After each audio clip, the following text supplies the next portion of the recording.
আজকে আমি আপনাদের আবেগ বা ইমোশন নিয়ে কিছু কথা বলবো।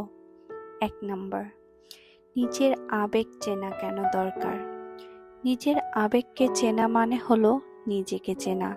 তুমি কেন কষ্ট পাচ্ছ? কেন বিরক্ত হচ্ছ? কেন আনন্দিত হচ্ছ? এসব প্রশ্ন করলে মনে একটা স্বচ্ছতা আসে। এতে নিজের প্রতিক্রিয়াগুলোকে নিয়ন্ত্রণ করাও সহজ হয়। ২, আবেগ মানেই দুর্বলতা নয়। অনেকেই ভাবে বেশি আবেগপ্রবণ হওয়া মানে দুর্বল হওয়া। আসলে তা নয়। আবেগ থাকলেই আমরা অনুভব করতে পারি, অন্যকে বুঝতে পারি। আবেগ থাকাই আমাদের মানুষ করে তোলে।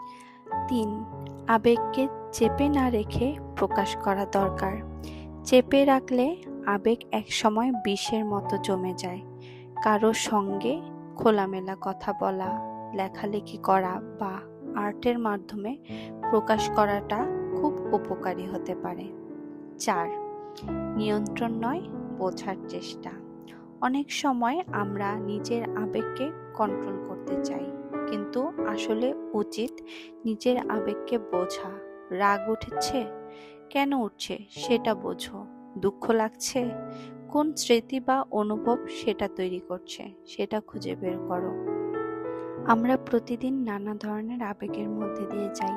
খুশি, দুঃখ, রাগ, ভয়, ভালোবাসা, অবহেলা, এগুলো সবই আমাদের মানবিক করে